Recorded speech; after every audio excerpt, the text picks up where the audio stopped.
Hello students, how are you? કેમ છો બધાય? મજામાં? સરસ. જો લાસ્ટ વિડીયોમાં આપણે શું જોયું હતું તો કે પાવરનું શ્રેણી જોડાણ, સમાંતર જોડાણ, બરોબર, પાવરનું સૂત્ર, બરોબર, ક્યારે પાવર મેક્સિમમ હોય, બરોબર, એ બધું આપણે જોયું હતું. આજે હવેની થિયરીમાં જોવાનું છે કોમ્બિનેશન ઓફ ધ સેલ, બરોબર. બે અથવા તો બે થી વધુ બેટરી જો આપણે આપેલી હોય તો એ બેટરીને આપણે શ્રેણીમાં સમાંતરમાં પણ જોડી શકીએ.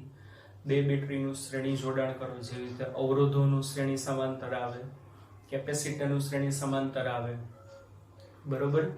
આપણે લાસ્ટ થિયરીમાં જોયું બલ્બનું શ્રેણી સમાંતર જોડાણ આવે. તો એવી રીતે બે અથવા બે થી વધુ બેટરીને શ્રેણીમાં જોડો, સમાંતરમાં જોડો તો પરિણામી ઈએમએફ કેટલું મળે એની ફોર્મ્યુલા જોવાની છે. તો ચાલો પહેલા આપણે સ્ટાર્ટ કરીએ series combination of the cell, બરાબર, બેટરીઓનું શ્રેણી જોડાણ.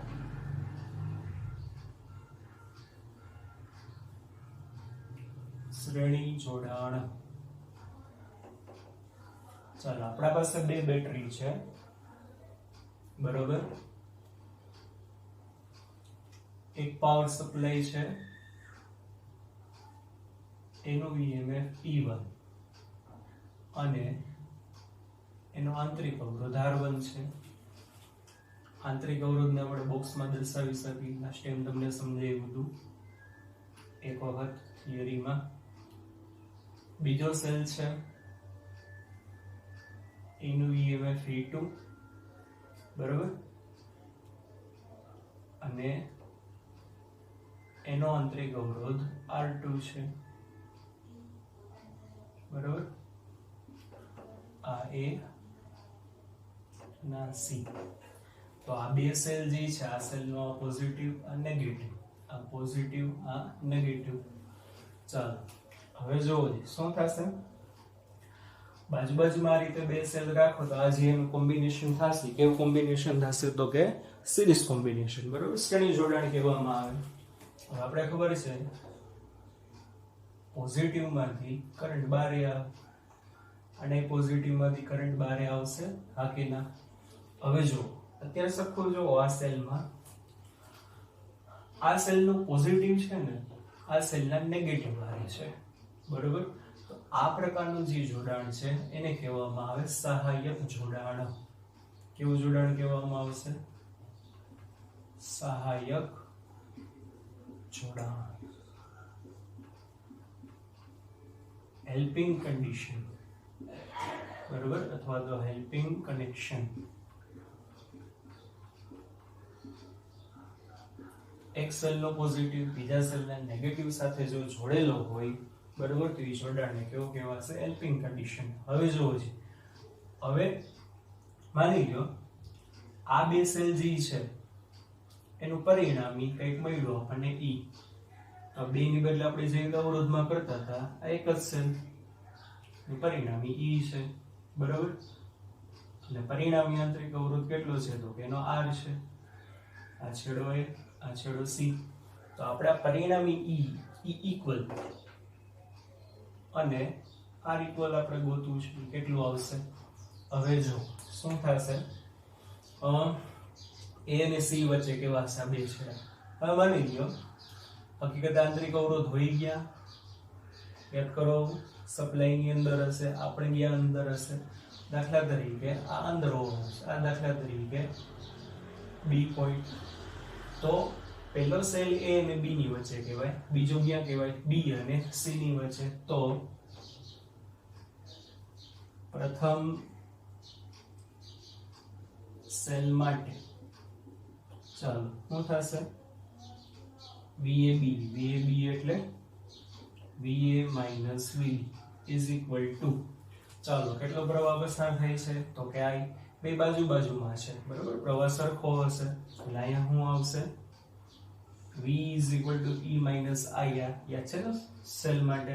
તો પહેલા સેલ માટે E ની બદલે E1 minus I, R ની બદલે R1. આ જ રીતે બીજા સેલ માટે ચાલો શું થશે? બીજો સેલ બી અને સી ની વચ્ચે કહેવાય. કોની વચ્ચે? VBC બરાબર VB માઇનસ VC એના બરાબર E માઇનસ IR, E ની બદલે E2, I ની બદલે I, શ્રેણીમાં છે, પ્રવાહ સરખો હશે અને એનો આંતરિક અવરોધ કેટલો છે? તો કે R2. રેડી? આટલું થશે. તો પહેલા માટે આટલું, બીજા માટે આટલું. પણ આ બે સેલ A અને C ની વચ્ચે કહેવાય. આથી પરિણામી જો તમે જોશો કે પરિણામી કેટલું આવશે, તો પરિણામી VAC બરાબર શું થશે? VA minus VC. એને આમ લખાય VA minus VB plus VB minus VC. સમજાય છે? માઇનસ VB ઉમેર્યું પ્લસ VB એડ કર્યું એટલે હરખું થશે. VA માઇનસ VB તૈયાર છે. E1 minus IR1, VB minus VC પણ તૈયાર છે. E2 માઇનસ IR2, EE ને ભેગા કરી દો તો E1 પ્લસ E2. આ બેને ભેગા કરો શું કોમન આવે? Minus I R1 plus R2. A અને C છેડા વચ્ચે એટલે કે આ બેનું પરિણામી. કોના ભેગી કમ્પેરિઝન કરી? V is equal to E minus IR. તો પરિણામી EMF કેટલું આવશે? E બરાબર E1 પ્લસ E2. બરોબર? અને પરિણામી અવરોધ કેટલો આવશે? R બરાબર R1 પ્લસ R2. આંતરિક અવરોધ થશે એનું. સમજાય છે કે નહીં? તો જો બે સેલ બાજુબાજુમાં જોડેલા કેવી રીતે? સહાયક જોડાણ એટલે કે હેલ્પિંગ કન્ડિશનમાં. એટલે કે એક છેડાનો એક સેલનો પોઝિટિવ બીજાના નેગેટિવ હારે કનેક્ટેડ હોય તો પરિણામી EMF થશે બેના સરવાળા જેટલું.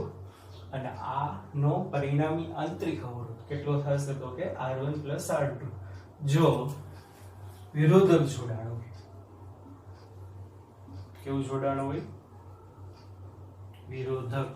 વિરોધકમાં શું થશે? વિરોધક એટલે ઓપોઝિંગ કન્ડિશન. તો ઓપોઝમાં શું થશે? કા બેયના નેગેટિવ નેગેટિવ ભેગા થઈ જશે, કા બેયના પોઝિટિવ પોઝિટિવ. દાખલા તરીકે આ રીતે હોય.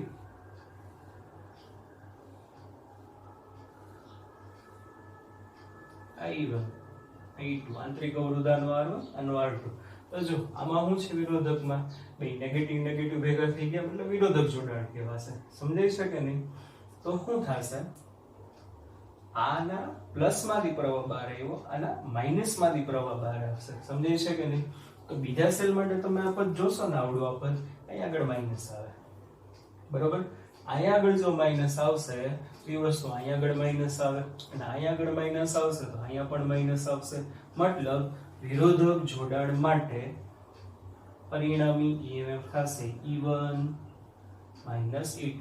અને આંતરિક અવરોધમાં શું થશે? જોવો જોઈએ. આ પદ તો માઇનસ જ રહેશે. આ માઇનસ એમનેમ, અહીંયા માઇનસ એમનેમ, અહીંયા માઇનસ આમાંથી આ કોમન કાઢો એટલે આંતરિક અવરોધ તો એનો રહેવાનો છે. એટલે R બરાબર શું થશે? R1 plus R2. ઓકે, સમજાણું બધાને?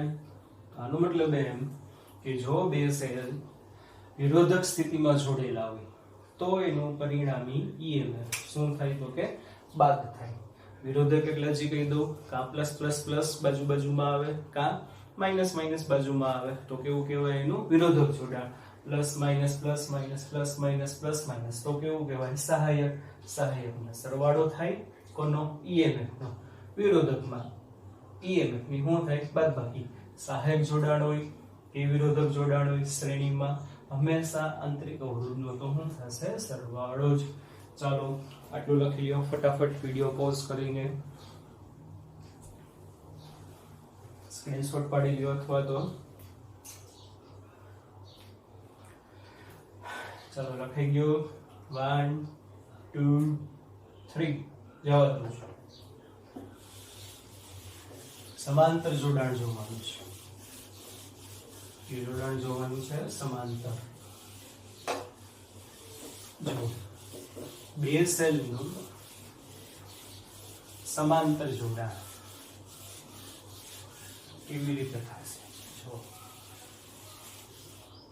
બે સેલ છે સમાંતરમાં જોડેલા છે.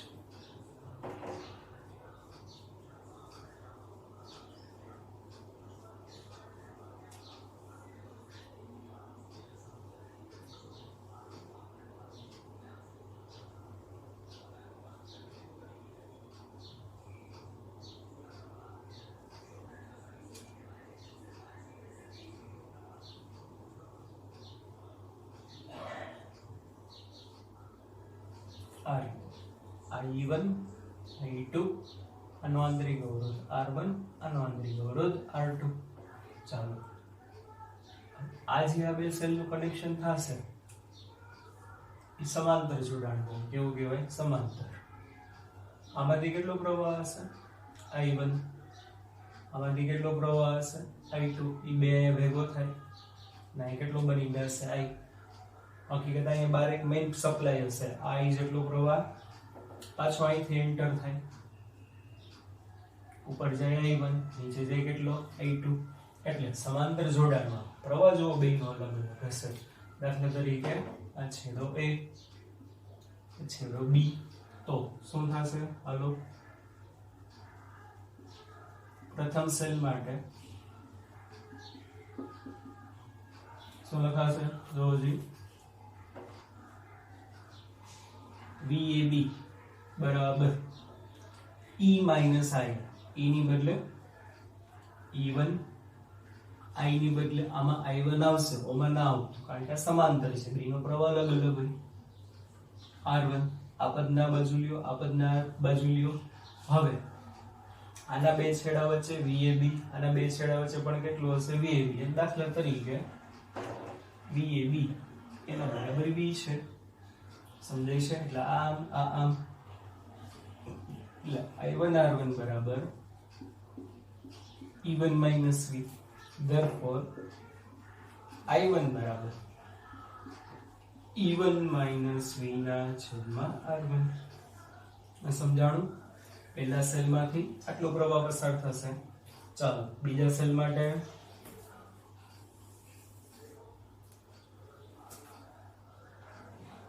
શું થશે? બીજો સેલ એ કોની વચ્ચે કહેવાય? A અને B ની વચ્ચે જ કહેવાશે. VAB બરાબર E ની બદલે E2, I ની બદલે I2, R ની બદલે R2. આ પદ આ બાજુ I2 R2, E2 VAB એટલે V. A અને B છેડા વચ્ચેનો વોલ્ટેજ પરિણામી માઇનસ V.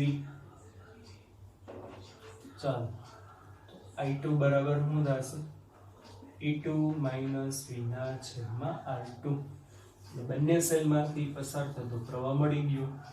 હવે આ I બરાબર શું થશે? કુલ પ્રવાહ I1 plus I2 જેટલો હશે. સમજાય છે? ચાલો I બરાબર I1 ની બદલે E1 minus V ના છેદમાં R1 પ્લસ I2 ની બદલે E2 minus V ના છેદમાં R2.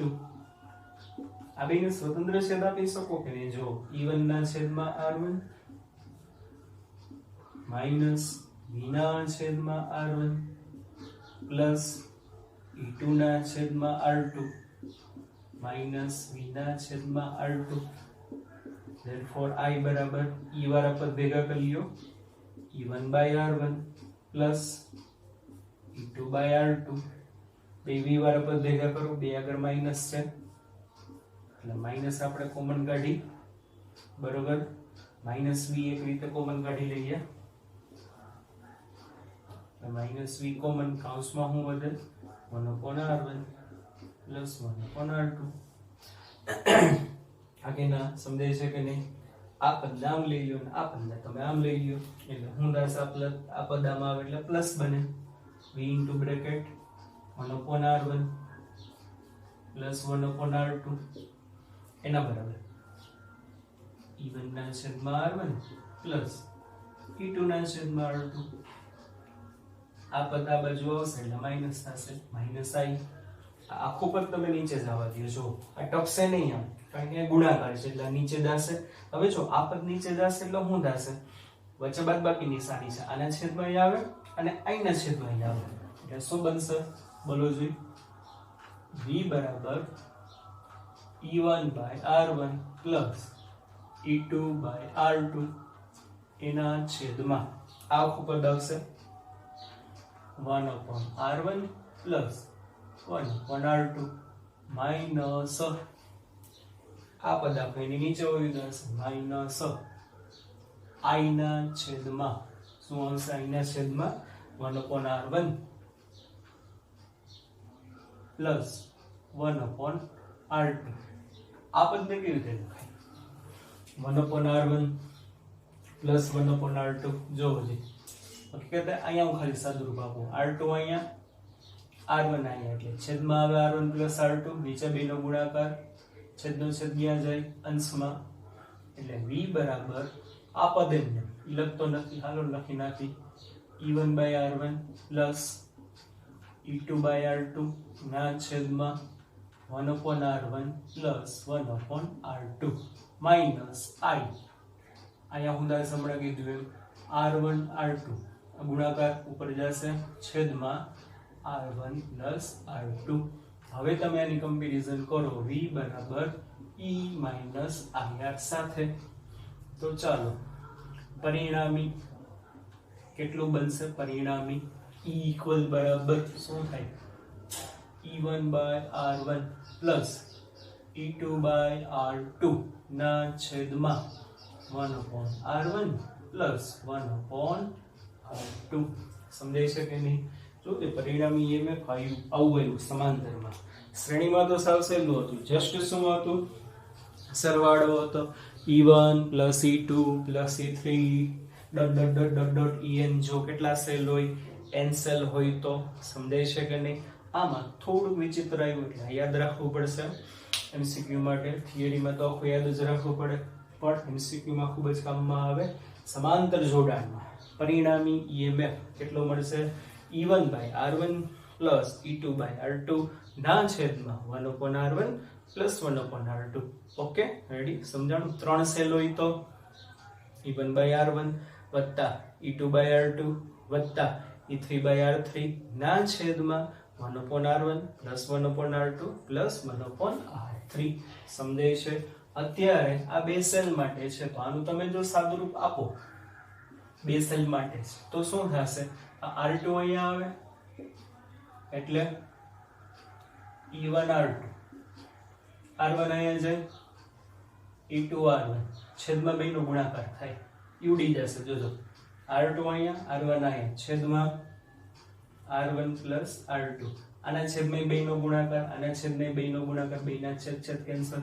તો જો ખાલી બે સેલ હોય તો આટલું યાદ રાખો તો ચાલે. E1 ગુણ્યા R2 વત્તા E2 ગુણ્યા R1 ના છેદમાં R1 પ્લસ R2. પણ જો બે કરતા વધુ સેલ હોય તો તમને આ જ કામમાં આવશે. 3 સેલ છે તો હમણાં કીધું એ રીતે, બરોબર? પરિણામી અવરોધ કેટલો થશે? આનો પરિણામી અવરોધ થયો. બે સેલ જ છે તો બે સેલ માટે પરિણામી આંતરિક અવરોધ કેટલો થાય? R1 R2 ના છેદમાં R1 પ્લસ R2. પણ જો આને આમે લખાય ને 1/R1 પ્લસ, સોરી, આને આમ લખાય 1/RE ઇક્વલ બરાબર 1/R1 પ્લસ 1/R2. તો એનો મતલબ જો અવરોધો બે સેલને સમાંતરમાં જોડેલા હોય તો અવરોધનો જે સમાંતરનો જોડાણ છે એ જ નિયમ લાગુ પડે છે. શ્રેણી માટે શ્રેણીનો નિયમ હતો એ જ લાગુ પડ્યો. 3 અવરોધ હોય તો પ્લસ 1/R3, સોરી, 3 સેલ સમાંતરમાં જોડેલા હોય તો પરિણામી 1/R1 પ્લસ 1/R2 પ્લસ કેટલું થશે? 1/R3. સમાંતરમાં હોય તો આ રીતે પરિણામી અવરોધ ગોતવાનો. ઓકે, સમજાય છે? ચાલો વિડિયો પોઝ કરીને આટલું લખી લો ફટાફટ.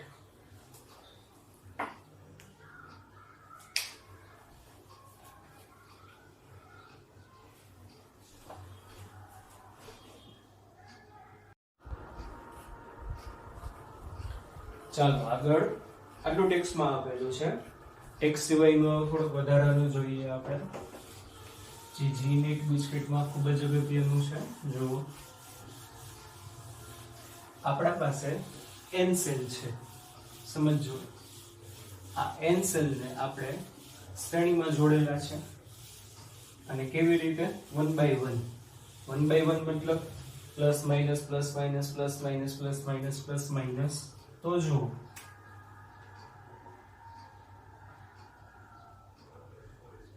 એક્સ્ટ્રા છે ટેક્સ્ટ બુક સિવાયનો.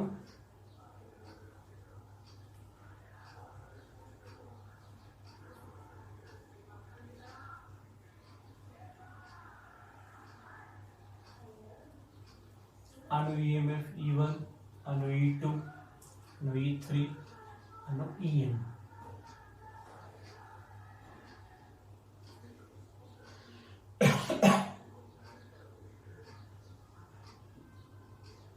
બારે એક વધારાનો અવરોધ જોડેલો છે, કેપિટલ R. આનો આંતરિક અવરોધ R1, આનો R2, આનો R3, આનો RN. ચાલો, શું થશે? પરિણામી E1 plus E2 up to EN. આંતરિક અવરોધનું પરિણામી R1 plus R2 up to RN. સમજાય છે બધાને?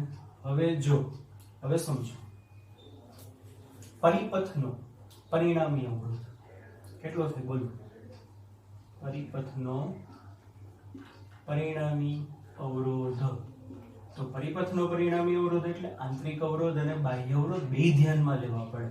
તો જો તમે બે ધ્યાનમાં લેશો તો શું થશે? પરિપથનો પરિણામી અવરોધ R ઇક્વલ બરાબર આંતરિક અવરોધ વત્તા બાહ્ય અવરોધ.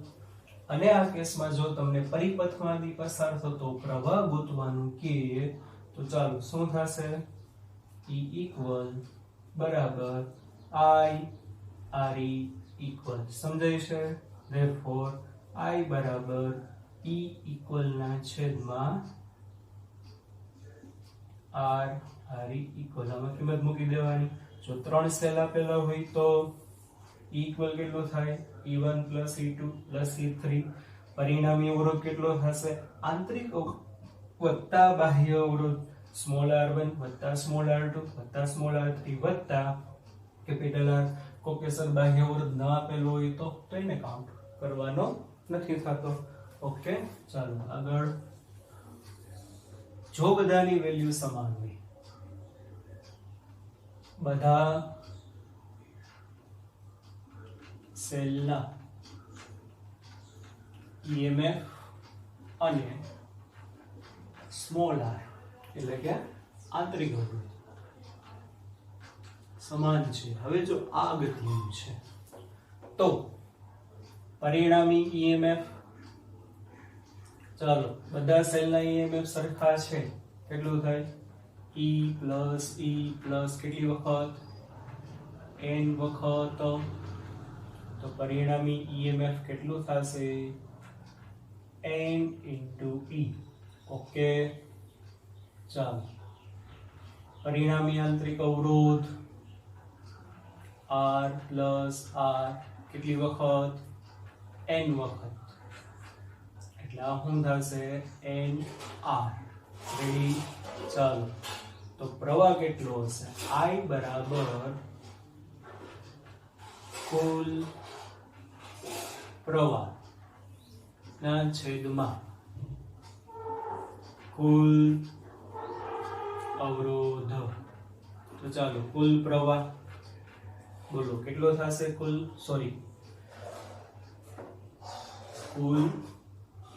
EMF. તો ટોટલ EMF કેટલું છે? n into E છેદમાં ટોટલ અવરોધ કેટલો થશે? બાહ્ય અવરોધ વત્તા આંતરિક અવરોધ. બાહ્ય અવરોધ R આપેલો છે ને NR એટલે પ્લસ શું થશે? NR. સમજાય છે? તો એક આ સૂત્ર બનશે I is equal to NE upon R plus NR. Okay, સમજાણું? ચલો લખી લો ફટાફટ. લખાઈ ગયું 1 2 3.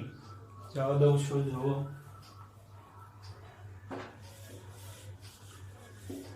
હવે આમાં આપણે બે સ્પેશિયલ કેસની વાત કરીએ. જો પહેલું, જો r is much less than nr, એટલે હું કે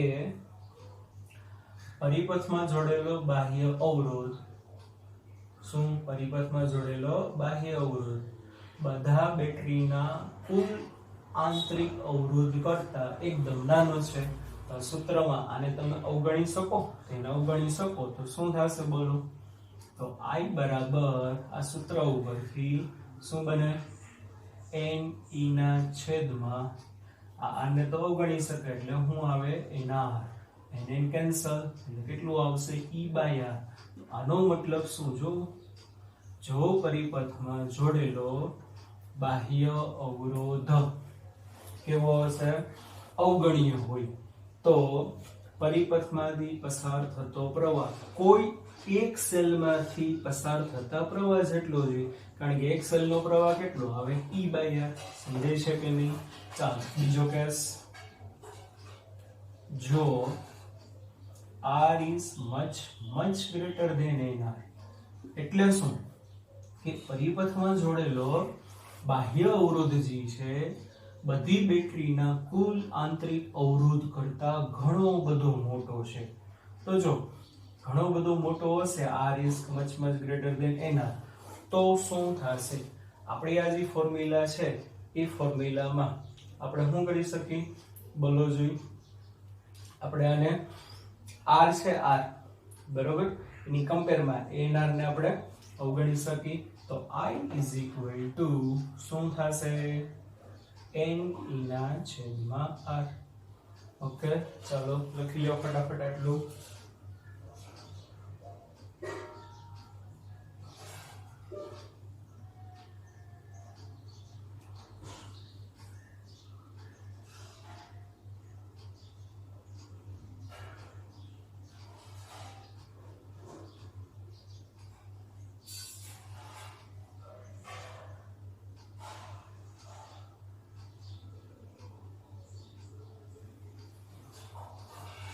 ચાલો આગળ. હવે આમાંથી I max કોને કહેવાય? બોલો. I max બે માં આને કહેવાય કે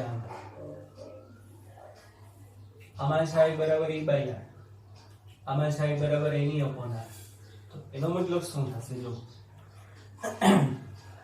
માની લ્યો બે સેલ હશે તો અહીંયા બે આવે ને, અહીંયા ખાલી e આવશે, અહીંયા શું આવશે? 2e આવશે. છેદમાં શું છે? આંતરિક અવરોધ બરોબર. તો આ બાહ્ય અવરોધ.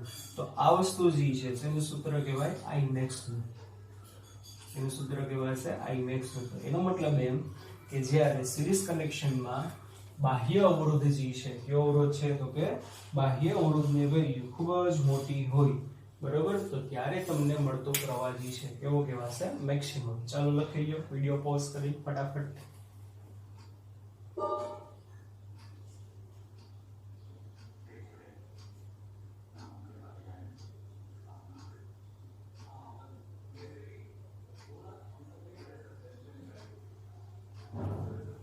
સમજાણું?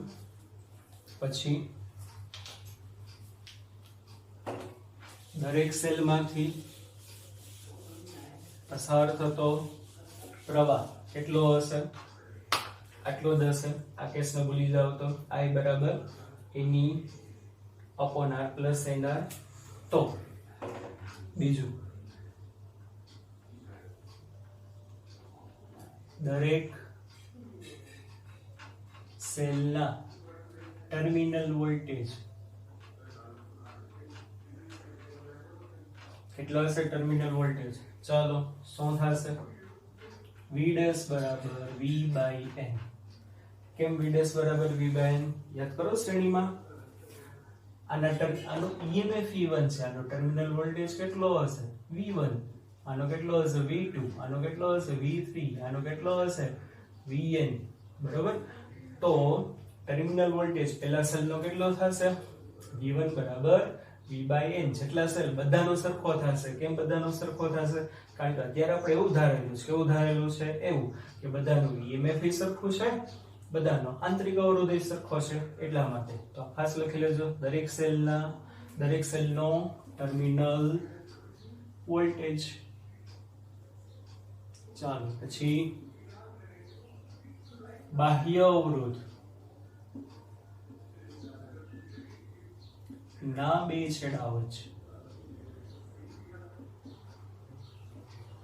ટર્મિનલ વોલ્ટેજ એટલે કે ટીવી. બોલો કેટલું થશે? એ તો સૌ સિમ્પલ. કેટલો પ્રવાહ પસાર થતો હશે? I જેટલો. એટલે V બરાબર IR. આ એટલે કેટલું? આ લેવાનું. બરોબર. અને આ જો એક આ સૂત્ર યાદ રાખવું પડશે. એટલે સૌ સહેલું છે. પ્રવાહ એટલે શું? EMF ના છેદમાં અવરોધ. તો n સેલ જોડ્યા હોય તો એનું EMF કેટલું હોય? E + E એની છેદમાં અવરોધ. n સેલ જોડેલા છે તો આંતરિક અવરોધ એના અને બાહ્ય અવરોધ કેટલો? Capital R. સાવ ઈઝી છે. કદાચ ભૂલાઈ જાય તો આ રીતે યાદ રાખવાનું. કુલ EMF ના છેદમાં કુલ આંતરિક અવરોધ. ચાલો પછી પાવર P બરાબર I²R. શું થશે? ટોટલ પાવર જે છે કેટલો આવે? P બરાબર I²R. કે કેટલો પાવર વેડફાતો હશે? I²R જેટલો. તો P બરાબર I એટલે હું આયલું એની ના છેદમાં R + NR નો સ્ક્વેર ઇન્ટુ R. ખાસ યાદ રાખજો અવરોધમાં વેડફાય. અવરોધનું કામ જ શું છે? બોલો કે ઉર્જાનું શું કરે? બરોબર વેડફાય છે. S બરાબર I²RT.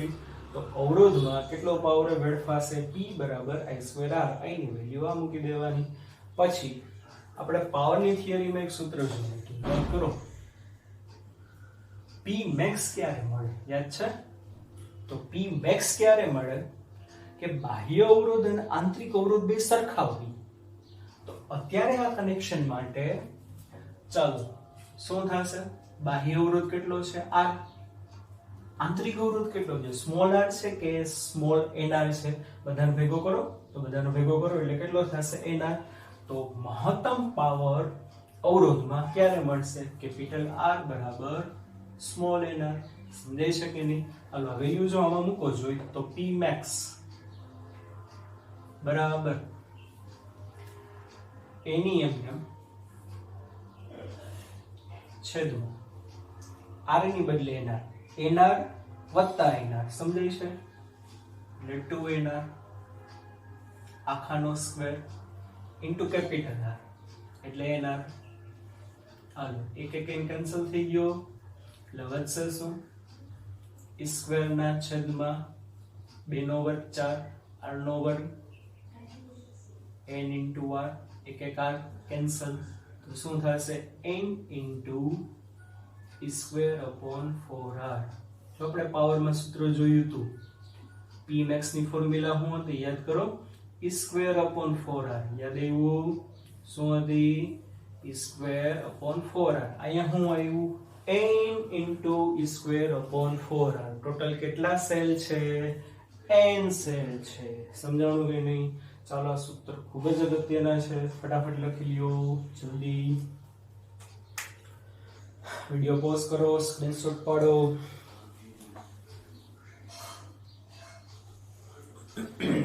આગળ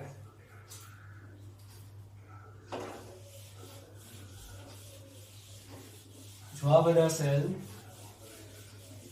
સમાંતરમાં આપેલા હોય તો જ આ બધી વસ્તુ પાછી આપણે જોવાની છે ફરીથી.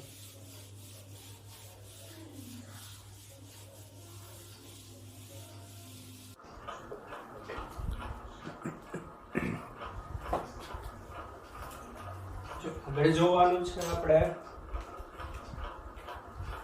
સિરીઝ કનેક્શન જોયું. હવે એનું સમાંતર જોડાણ જોવો જોઈએ. n સેલ આપેલા છે એકબીજા સાથે સમાંતરમાં જોડેલા છે.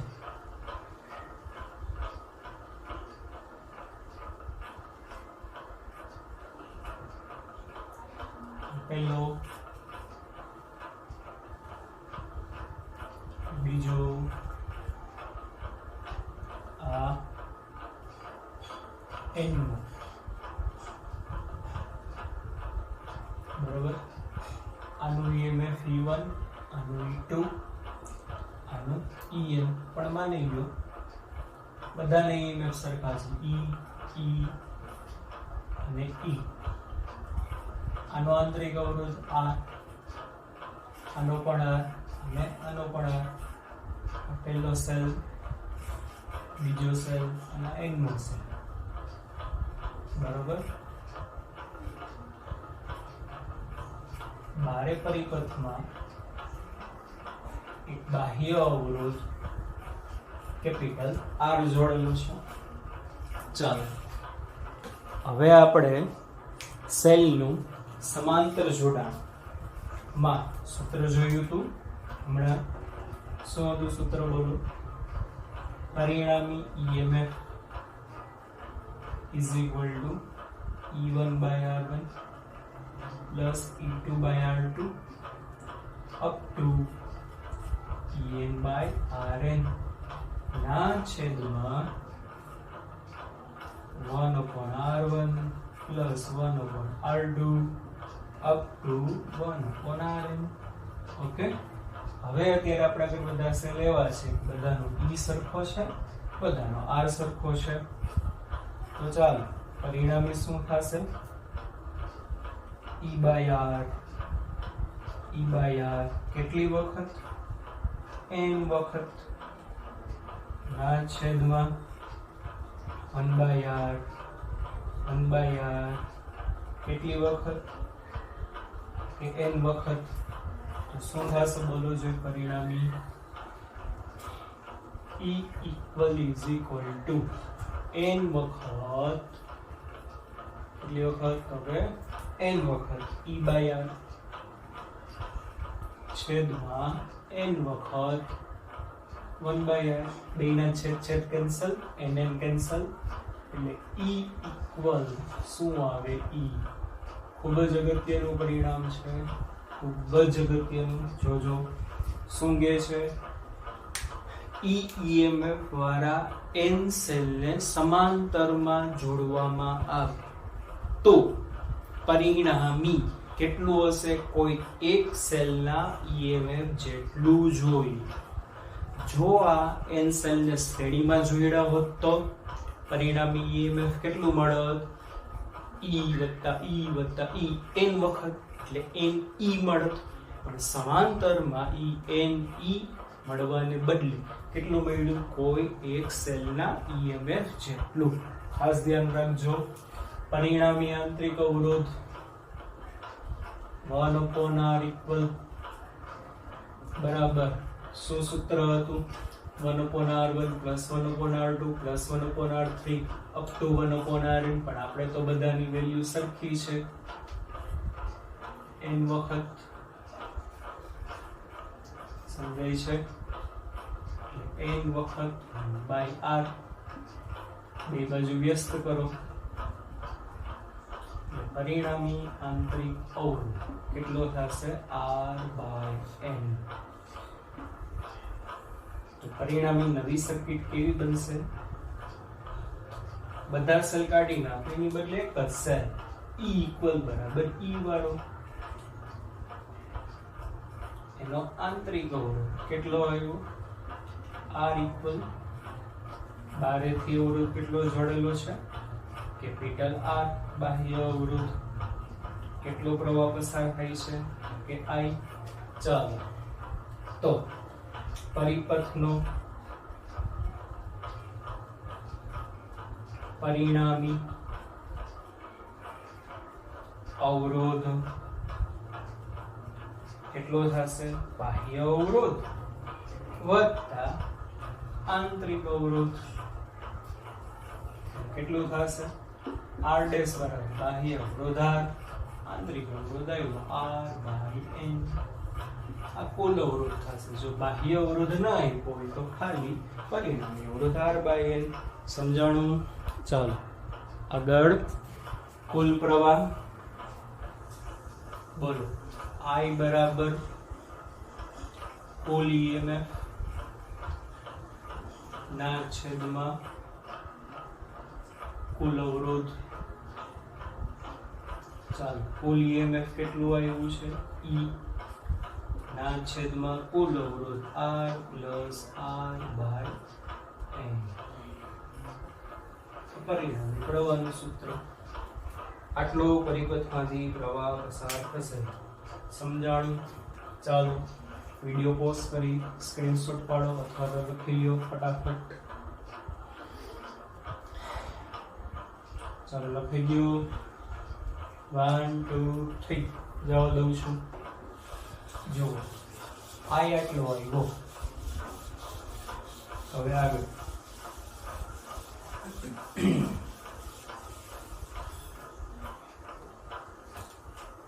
I બરાબર E ના છેદમાં R plus R by N. જો બાહ્ય અવરોધ કુલ આંતરિક અવરોધ કરતા ઘણો બધો મોટો હોય તો આને તમે અવગણી શકો. તો પ્રવાહ કેટલો આવે E બાય R. અને જો બાહ્ય અવરોધ કુલ આંતરિક અવરોધ કરતા ઘણો બધો નાનો હોય તો આને આપણે અવગણી. તો ખાલી આ વધે છેદ ગયા જાય અંશમાં. એનો મતલબ શું થશે? સમાંતરમાં જ્યારે RBની હોય ત્યારે I max મળે. બરોબર? શ્રેણીમાં આપણે શું જોયું હતું? R max હોય ત્યારે I કેવો મળશે? max મળશે. ઓકે, સમજાણું? ચાલો પછી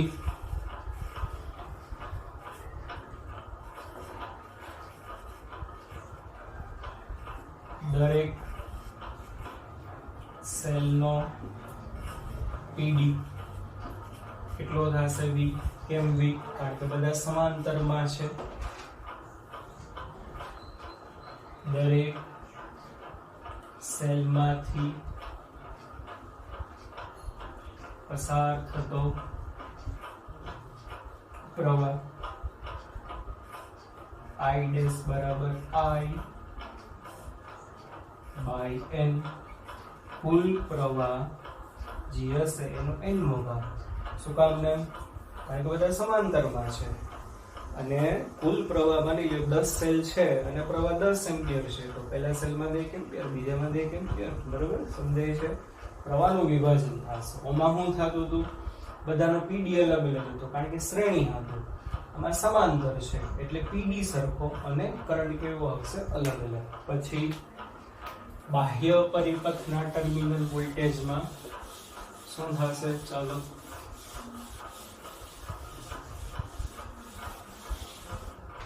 અવરોધના બે છેડા વચ્ચેના વોલ્ટેજ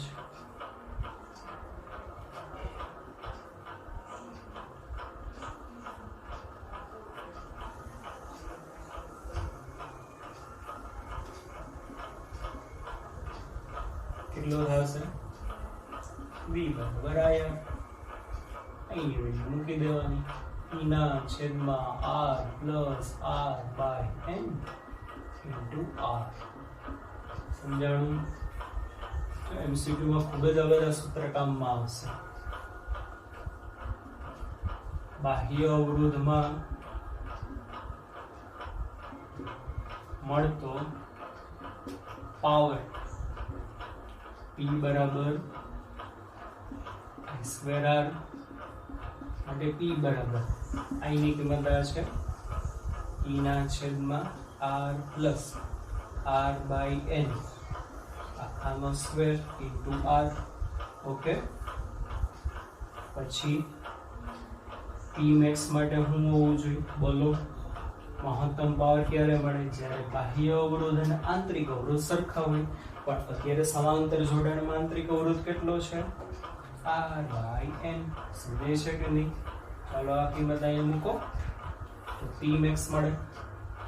અને P max is equal to E ના છેદમાં R ની બદલે R બાય N પ્લસ આ R by N as it is આખાનો વર્ગ કેપિટલ આર ની બદલે આર બાય એન. સમજાય છે બધાને? ચાલો ઈ નો વર્ગ છેદમાં R by N plus R by N, 2 વાર આર બાય એન એટલે 2 નો વર્ગ 4, આનો વર્ગ આનો વર્ગ એને ગુણ્યા આર બાય એન. છેદનો છેદ ક્યાં જશે? અંશમાં. બરોબર? એક એક આયન કેન્સલ થઈ જશે, એક એક આર કેન્સલ થઈ જશે એટલે શું આવશે જોવું જોઈએ? n into e square upon 4. જો આ e મેક્સ પણ કોના જેવું હોય? શ્રેણીમાં હતું એના જેવું. આનો મતલબ n સેલ ને શ્રેણીમાં જોડો કે n સેલ ને સમાંતરમાં જોડો, બાહ્ય અવરોધમાં મળતો મહત્તમ પાવર કેવો હશે? તો કે સમાન હશે. સમજાણું બધાને? ચાલો લખી લો ફટાફટ વિડિયો પોઝ કરીને.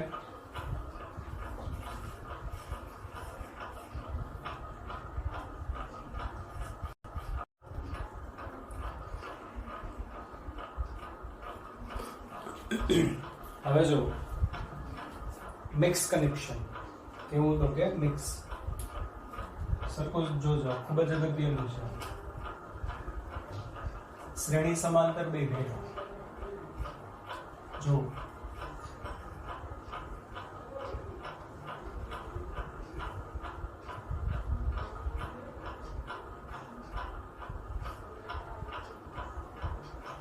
એક બે અને n સેલ શ્રેણીમાં જોડાયેલા છે.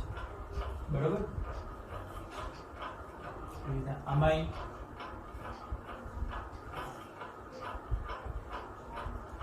n સેલ શ્રેણીમાં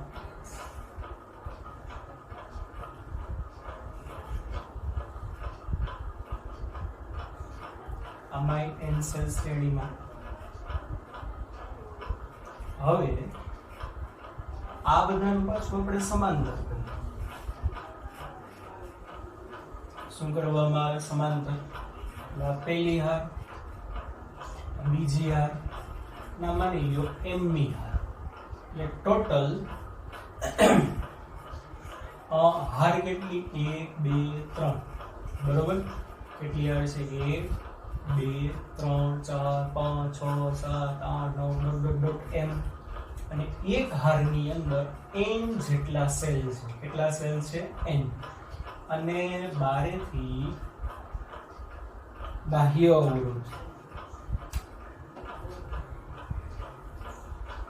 દાખલા તરીકે કેપિટલ આર છે. સમજાણું કે નહીં? બરોબર? એક લાઈનમાં n એવા n n n n n કેટલી વખત? તો કે m વખત. ચાલો હવે જો બધાનું EMF સરખું છે, e e e e બધાનો આંતરિક અવરોધ r છે. આ e આ e આ e એવી રીતે e e e e e આનો આંતરિક અવરોધ r r. હવે જો સરખું સમજો, દરેક હારનું EMF હાલો બોલો, આ હારનું EMF કેટલું થશે? તો પહેલી હારમાં કેટલા સેલ છે? n cell. કેમાં છે? શ્રેણીમાં. તો શું થાય? સરવાળો e વત્તા e વત્તા e વત્તા e. કેટલી વાર? n વખત. એટલે અહીંયા શું આવશે? n into e. સમજાય છે? ચાલો પછી દરેક હારનો આંતરિક અવરોધ બોલો. દરેક હારનો આંતરિક અવરોધ કેટલો થશે? આ શ્રેણીમાં કહેવાય r r r r. કેટલી વાર? n વાર. એ કેટલો થશે? n r. આ કે ના? સમજાણું કે નહીં? ચાલો પછી શું થશે? કુલ સેલ ની સંખ્યા કેટલી થાય? m into a. હવે એ કહેશે કેવી રીતે? સિમ્પલ વસ્તુ છે. તો માની લો એક હારમાં 5 છે, 1 2 3 4 ને 5. બરોબર? બીજી હારમાં 5, ત્રીજીમાં 5, ચોથીમાં 5. બરોબર? એવી માની લો 10 હાર છે. તો પહેલામાં 5, બીજામાં 5, ત્રીજામાં 5, ચોથામાં 5. n કેટલા થાય? n 1 2 3 4 5. એમ કેટલા થાય? 1 2 3 4 5 6 7 8 9 ને 10. તો ટોટલ સેલની સંખ્યા કેટલી થાય? 5 કેટલી વાર આવ્યા? 5 એક વાર, 2 વાર, 3 વાર, 4 વાર, 5 વાર, 6 વાર, 7 વાર, 8 વાર, 9 વાર ને 10 વાર. એટલે 5 ગુણ્યા 10 એટલે 50. તો સિમ્પલ આપણે શું કર્યું? n ગુણ્યા m. સમજાય છે? તો ટોટલ સેલની સંખ્યા કેટલી થશે? mn. ઓકે, આટલું સમજાણું. ચાલો હવે આ જ ડાયાગ્રામને આપણે સિમ્પ્લિફાઈ કરીને દોરીએ તો શું થશે? જોવો જોઈએ. આ પહેલી હાર,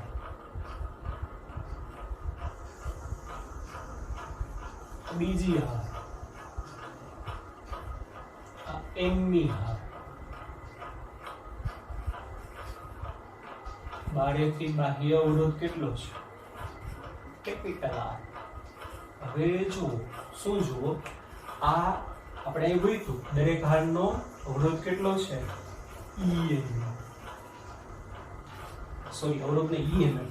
આનું EMF કેટલું થશે? NE. આનું કેટલું થશે? NE. આનું કેટલું થશે? NE. ચાલો, આ હારનો આંતરિક અવરોધ કેટલો થશે? NR. આનો આંતરિક અવરોધ કેટલો થશે? NR. સમજાય છે બધાને? આનો આંતરિક અવરોધ કેટલો થશે? NR. આનું આપણે સાદુરૂપ આપ્યું. n સેલ શ્રેણીમાં તો પરિણામી એની, એના આંતરિક અવરોધ એટલે NR. હવે જોવો જોઈએ શું થયું? આ બધા સેલ એની કેટલી વાર આવ્યા? એક વાર, બે વાર અને કેટલી વાર? m વાર. સમજાય છે કે નહીં? આ બધા સમાંતરમાં. તો સમાંતર હમણાં આપણે જોયું. ઈ વાળા n સેલ સમાંતરમાં હોય તો સમાંતરમાં પરિણામે કેટલું થાય? કોઈ એક જેટલું જ થાય. તો આપેલા પરિપથનું બોલો શું? કુલ અથવા તો પરિણામી EMF કેટલું થશે? કોઈ એક જેટલું, એટલે n × E. સમજાણું બધાને? ચાલો, પરિપથનો કુલ એટલે કે પરિણામી બોલો આંતરિક અવરોધ. આંતરિક અવરોધમાં શું થશે? 1/Re ઇક્વલ પહેલીનો કેટલો? 1/NR. બીજીનો કેટલો? 1/NR. આવું કેટલી વખત છે? એક વાર, બે વાર, ત્રણ વાર, ચાર વાર, m વાર. જોજો અહીંયા કેટલી વાર છે? m વાર. એટલે કેટલી વખત? m વખત. એટલે 1/Re equal is equal two m વખત 1/NR. એટલે પરિણામી કેટલું થશે? Re ઇક્વલ બરાબર શું થાય? NR/m. એક હારનો જેટલો અવરોધ હોય એટલે કુલ હારની સંખ્યા વડે ભાગી નાખો. સમજાણું? તો કુલ EMF મળ્યું એટલે કુલ આંતરિક અવરોધ મળ્યો. ચાલો ફટાફટ લખી નાખો, પછી આગળ જોઈએ.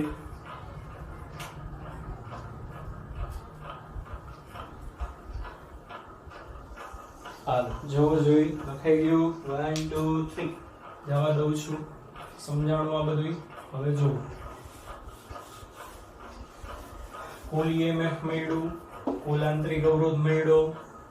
હવે આખી સર્કિટનો પરિણામી અવરોધ બોલો શું થશે? પરિણામી અવરોધ. પરિણામી અવરોધ કેટલો થશે? R' બરાબર બાહ્ય અવરોધ પ્લસ આંતરિક અવરોધ. આંતરિક અવરોધ કેટલો આવ્યો? NR/n. સમજાણું કે નહીં? આપકેલા કુલ અવરોધ આટલો થાય. જો બાહ્ય અવરોધ ના આપ્યો હોત તો પરિણામી અવરોધ આટલો જ થાય. ઓકે, ચાલો પછી કુલ પ્રવાહ. ચાલો તો કુલ પ્રવાહ કેટલું થશે? I બરાબર કુલ EMF કેટલું છે? n × E ના છેદમાં કુલ અવરોધ R પ્લસ NR/m. આ એમાં ગુણાકારમાં જાય બરોબર, અને છેદમાં રે, છેદનો છેદ ક્યાં જાય? અંશમાં. એટલે શું આવશે? m n e ગુણ્યા MR પ્લસ NR. સમજાય છે? કુલ પ્રવાહનું સૂત્ર યાદ રાખવાનું. કદાચ યાદ ના રહે તો સિમ્પલ. ચાલો શું થશે આનું? કુલ EMF N into E બરોબર. કુલ અવરોધ કેટલો થાય? બાહ્ય અવરોધ R છે, આંતરિક અવરોધ કેટલો છે? NR by M. ઓકે, સમજાણું? ચાલો પછી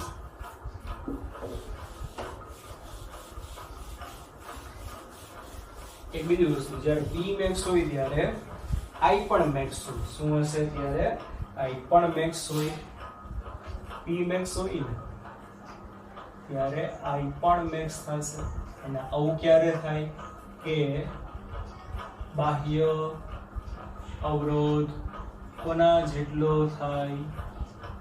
આંતરિક અવરોધ જેટલો.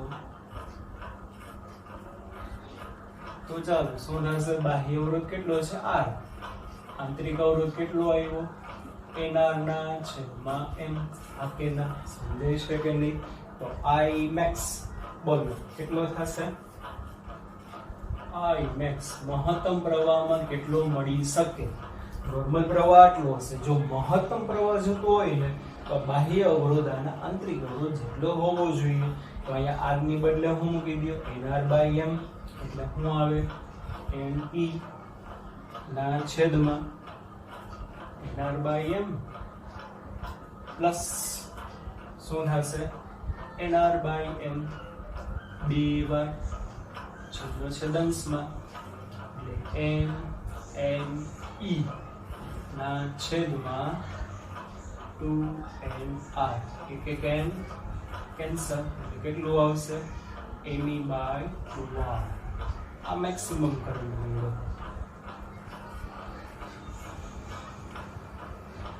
ઓકે, ચાલો પછી પાવર કેટલો હશે? P બરાબર I સ્ક્વેર R. તો P બરાબર I સ્ક્વેર એટલે આવડું આ શું? MNE ના છેદમાં MR પ્લસ NR આખાનો સ્ક્વેર ઇન્ટુ R. પાવર આટલો મળશે તમને. P max બરાબર I square max into R. ચાલો I સ્ક્વેર મેક્સ ની ફોર્મ્યુલા તો રેડી જ છે. શું છે? આવડી આ છે. બોલો જો M નો વર્ગ E નો વર્ગ છેદમાં 4 અને R સ્ક્વેર. અને P max હોય ત્યારે શું હશે? R બરાબર NR by M. NR by M. સમજાય છે કે નહીં? ચાલો શું થશે? એક R કેન્સલ, એક M કેન્સલ એટલે ઉપર શું વધે? M into N. અને અહીંયા વધશે શું? E square upon 4R. સમજાણું બધાને? તો જોવો શું થયું કે ગ્રુપિંગ હશે, શ્રેણી સમાંતર બે ભેગું હશે ત્યારે મેક્સિમમ પાવર કેટલો હશે? બાહ્ય અવરોધમાં કુલ સેલની સંખ્યા, હમણાં કીધું M into N શું આપે? કુલ સેલની સંખ્યા, એને ગુણ્યા E સ્ક્વેર અપોન 4R. શ્રેણીમાં શું આવતું હતું? કુલ સેલની સંખ્યા. અહીંયા E જ આવતું હતું પણ શ્રેણીમાં કેટલા સેલ હતા? 1 2 3 4 5 N into E square upon 4R. સમજાય છે? જો બધાના સૂત્ર સરખા જ છે, ખાલી સમાંતરમાં 1 2 3 4 5 6 7 8 9 ડોટ ડોટ ડોટ N. તો એમાં શું આવતું હતું? N into E square upon 4R. આમાં E જ આવ્યું. જો Mn એટલે શું થાય? કુલ સેલની સંખ્યા. હમણાં સમજાયું એમ. into E square upon 4R. તો ત્રણેય કનેક્શન માટે મેક્સિમમ પાવર કેવો છે? તો કે સરખો છે. બરોબર. અને દરેક સેલનો પ્રવાહ બરોબર કેટલો થશે? I ડેશ બરાબર કુલ પ્રવાહનો n નો ભાગ. આ યાદ રાખવાનું, સાબિત ન કરતા.